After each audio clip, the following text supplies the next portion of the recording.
El abuelo de un amigo era una de esas personas que siempre gozó de una buena salud, pero un día le empezó un dolorcito molesto que lo obligó a ir al médico. Pues, para hacerlo sencillo y resumir el cuento, había llegado el cáncer a la vida del señor y llegó con una furia titánica. Le hizo una metástasis salvaje y le rebotó en todo lado en cuestión de nada. Irónicamente le arrancó en los pulmones pese a que nunca en la perra vida se fumó un cigarrillo. Después de cuanta tortuosa diligencia con la EPS, porque obviamente no querían responder, arrancaron a darle como a moto que no prende con esas quimios que lo dejaban vuelto mierda, pero a ese monstruo no lo controlaba nada, le rebotó al estómago, al colon y al hígado. Ese pobre señor se volvió un cadáver andante. Lo más irónico es que los médicos decían que el cáncer estaba demasiado avanzado, que era demasiado agresivo y por lo tanto no había nada que hacer. Los dolores que padecía ese señor debían ser indescriptibles, gritaba y lloraba literalmente. Lo mantenían a punta de morfina para medio controlarle eso, pero aún así se notaba que el sufrimiento era una vaina absurda. El señor empezó a maldecir la vida y constantemente decía que se quería morir. Blasfemaba todo el tiempo y con toda la razón. Estar bajo ese sufrimiento constante, sentir cómo se le podrían las tripas y tener la certeza que la única salida era la muerte, como que no dejaba mucha ventana para ser optimista, ¿no?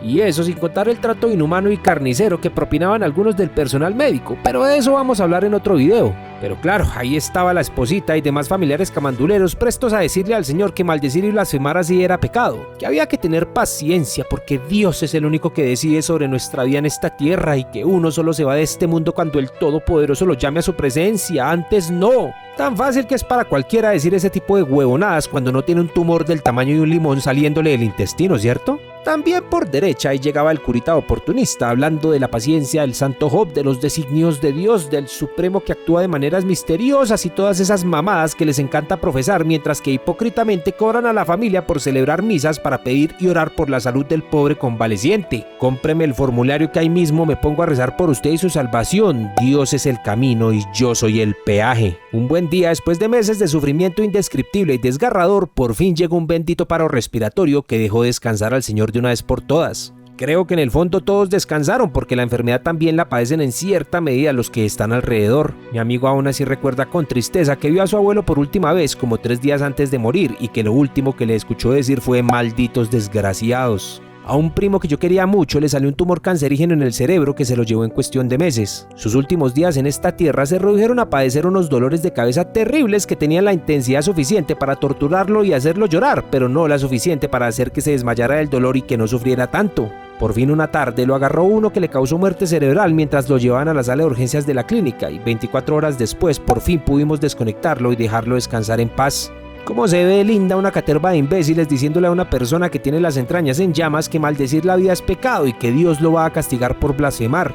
¿Pecado? A mí me parece más pecado prolongar inútilmente el sufrimiento de una persona bajo el dolor intenso de una enfermedad degenerativa y terminal. ¿Blasfemar? Todavía sigo esperando ver en las noticias que aparece uno de esos ángeles y por medio de un milagro le extirpa los tumores a uno de esos niños inocentes de 6 o 7 añitos que viven en algún pabellón para enfermos terminales. Aún nada. Ya estoy harta. Mi cerebro ya no da más, tengo miedo, ya no puedo más. Soy Valentina Moreira, tengo 14 años, sufro de fibrosis quística. Solicito hablar urgente con la presidenta porque estoy cansada de vivir con esta enfermedad.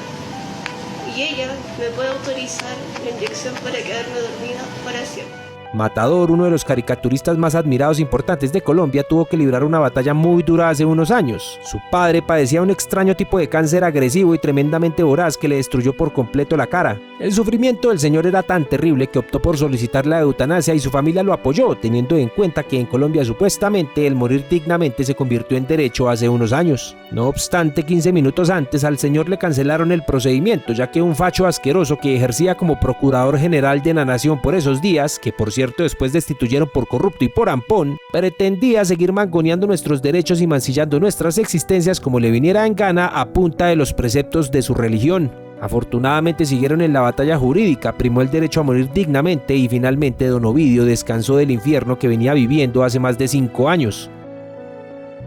Miro a mis padres, siento mucho miedo, pienso mucho en la muerte al ver cómo sus canas y sus arrugas se acentúan, cómo caminan más lento y cómo sus actividades cotidianas les exigen cada vez más esfuerzo. Espero que los tres tengamos la fortuna de tener una muerte repentina e inmediata. Creo que eso es lo más cercano a una bendición por estos días. O si la desgracia de una enfermedad terminal y tortuosa llegara a tocar nuestra puerta, espero que esa caterva de fachos camanduleros que siguen aferrados a su idea de imponer sus creencias religiosas sobre nuestro derecho a elegir desistan de su delirio y nos dejen en paz de una vez por todas.